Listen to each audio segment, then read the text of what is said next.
really the main use of nuclear power stations is. And I think the real clue is in the name. It's a power station. And so the type of civil power stations you'll find here in Switzerland, near Zurich, in France, where there are many, across the developed countries, they're there really for one thing officially nowadays, which is to produce electricity, and mostly only electricity. That is their main point.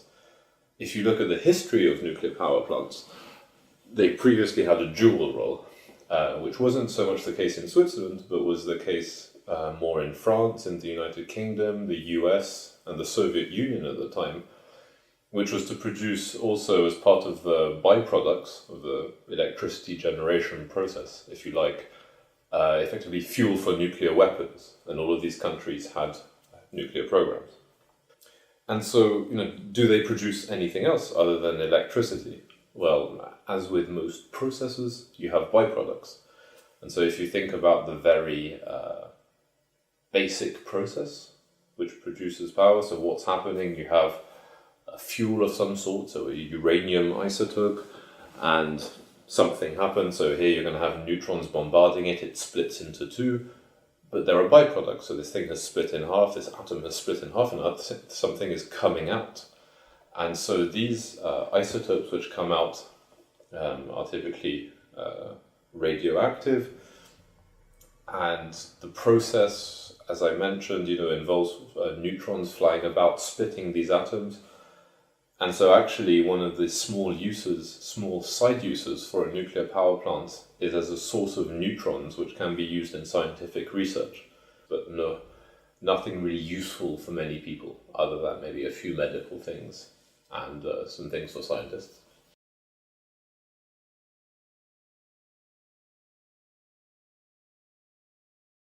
So I think there are two aspects to consider, but one of which is really the most important. I mean, the first one would be the obvious kind of, guns and terrorists type of safety, where, you need to guard it. And of course, these things are heavily defended. But the second aspect of safety, and where there have been failures in the past, is in the design. And the potentially problematic point is that the nuclear reactors which are actually working today were often built in the 70s, the 80s, the 90s, some more recently. But the current fleet worldwide is, on average, 20 years old or 30 years old. And it's those designs which are your risk. It's the designs which someone thought up 35 years ago. And, we've seen most recently in 2011 in Fukushima that that can go terribly wrong, and that was I believe an old design, and a design which wasn't very stable. And some small natural accident happened, and then it really, really caused havoc.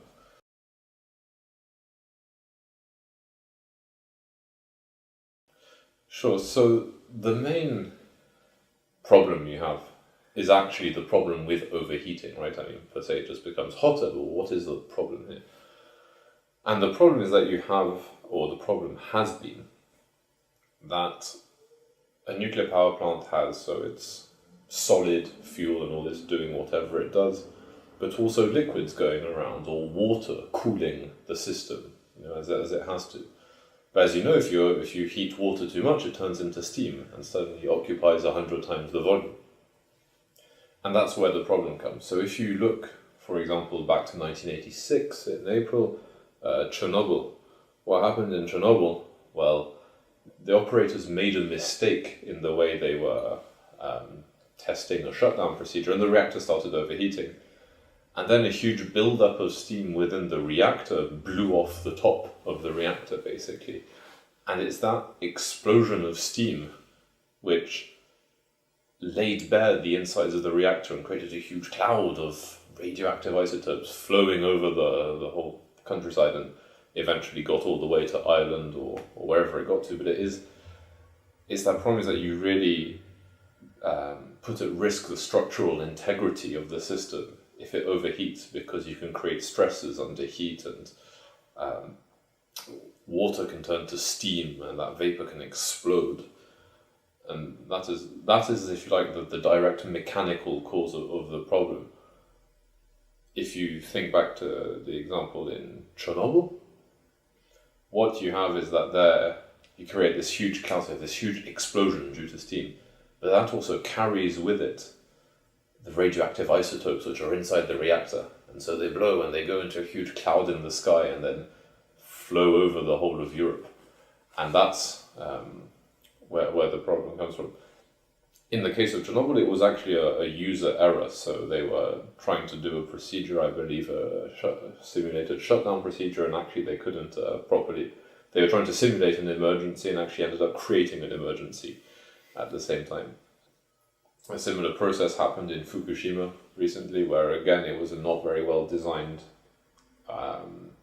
reactor, and what happened is that there was some external stress. So in this case, a tsunami hit the power station, but it should have been able to shut down, and actually they were unable to shut it down on time, and so it continued overheating, and when its coolant was shut off from it because all the pipes were blown out, then it started overheating.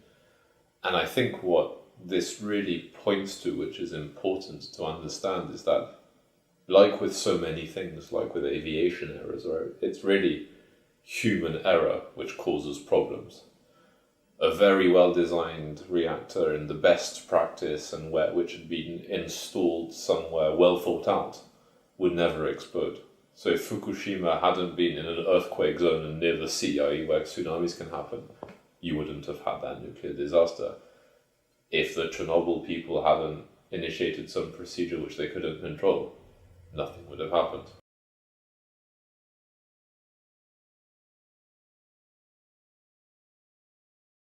The real problems come from radiation, and in two forms, but mainly one of the two. So in general, if you have an explosion and radioactivity laid bare, so for example, if you are at that in the immediate vicinity of that nuclear power station when it kind of blows up or something really goes wrong, being exposed to the direct radiation, emitted by the center of the reactor as it's kind of live, is going to give you something similar to burns, right? So, if you go out and lie on the beach in the sun, you're going to get sunburnt, right? So you have radiation from the sky, from the sun, and it kind of burns your skin, and it's not very nice.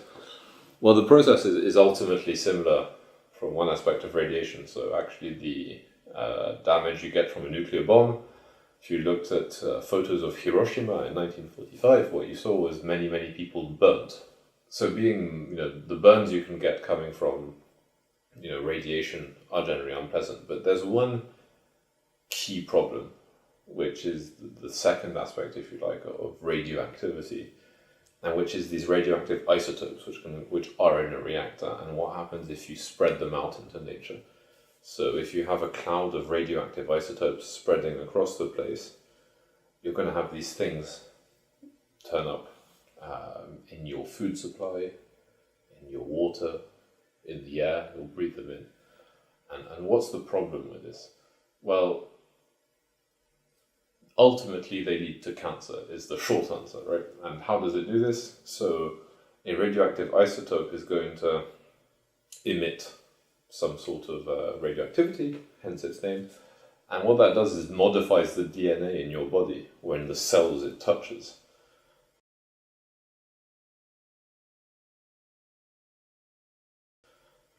Well, so one thing is that, Zurich is actually in the middle of a lot of quite agricultural land. So, the mountains are 100 kilometers away here, or something like that. But actually, especially a country like Switzerland, where half, roughly, of its land mass is mountains, means that actually all the kind of useful economic or agricultural activity is concentrated in this case, the northern half of the country. You kind of got fields and plains and where cows are grazing and this type of thing. And the problem is that that's also where all the nuclear power plants are. So if something goes wrong, it's going to spread immediately to where all the cows are and where all the agricultural produce is, and that means it gets into the food chain quickly, and means that humans will take it up very quickly as well, But the other thing to bear in mind is that, it's actually one of the most important things is the wind. So if you really have kind of a big kind of explosion, or something that really goes into the atmosphere, then, and this is what was the case with Chernobyl, what matters is how far the wind carries it. Now, because nuclear power plants need cooling, they're often built near big bodies of water or rivers. So, Fukushima was next to the ocean. Chernobyl was on a river. Here, I assume that most nuclear power plants are on a river. And if you have a problem, well, then the water is going to carry that radiation probably away very quickly, and so it will spread by the medium of the water quite quickly. And, that means that the problems can go pretty fast.